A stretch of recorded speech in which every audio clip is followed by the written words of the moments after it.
OLX online platform ఆధారంగా చేసుకుని మోసాలకు పాల్పడుతున్న అంతర్రాష్ట్ర మోసగాడిని అరెస్టు చేసినట్లు పంజాగుట్ట పోలీసులు తెలిపారు. నమ్మదగిన సమాచారం మేరకు దాడి చేసి పట్టుకున్నట్లు పేర్కొన్నారు. నిందితుడి 50 నుండి 60 లక్షల రూపాయలను బాధితుల నుంచి మోసం చేసినట్లు గుర్తించామని ఏసీపీ మోహన్ కుమార్ తెలిపారు. నిందితుడిపై ఇదివరకే పలు కేసులు ఉన్నాయని ఏసీబీ వెల్లడించింది. నమోదైనటువంటి సుమారు 138 కంప్లైంట్లు ఉన్నాయన్నమాట. ఆ 138 కంప్లైంట్లు కాకుండా మేము డైరెక్ట్‌గా పోలీసు వాళ్ళు రిజిస్టర్ చేసిన కేసులు ఒక 19 ఉన్నాయి.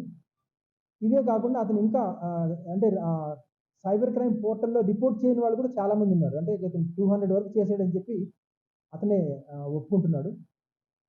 ఈ మిగతా బాధితులను కూడా గుర్తించి మేము కేసెస్ రిజిస్టర్ చేసి ఇన్వెస్టిగేషన్ చేస్తాము.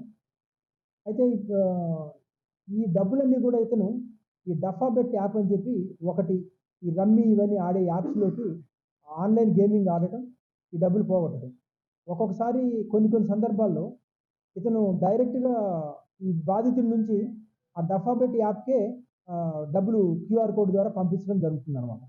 అంటే డైరెక్ట్‌గా అక్కడ ఎక్కువ డబ్బులు వచ్చిన డబ్బులు వచ్చినట్టు దాంట్లో పోగొట్టడం, తర్వాత జల్సాలకి ఖర్చు పెట్టడం, అంటే వేరు ప్రదేశాలకు తిరగటం, జల్సాలు ఖర్చు పెట్టడం ఇట్లా ఈ విధంగా చేస్తున్నాడు.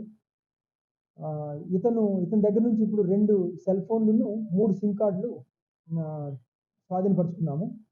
ఇవే కాకుండా ఇతను ఇంతకుముందు కూడా సుమారు ఒక 30 వరకు సెల్ ఫోన్‌లు వాడాడు. ఆ సెల్ ఫోన్ల నుంచి ఒక 23 సెల్ ఫోన్స్ వరకు ఈ కేసెస్‌లో అంటే ఈ ఫ్రాడ్ చేసిన వాటిలో ఈ ఎన్‌సీఆర్‌పీ పోర్టల్‌లో రిపోర్ట్ అయ్యాయన్నమాట.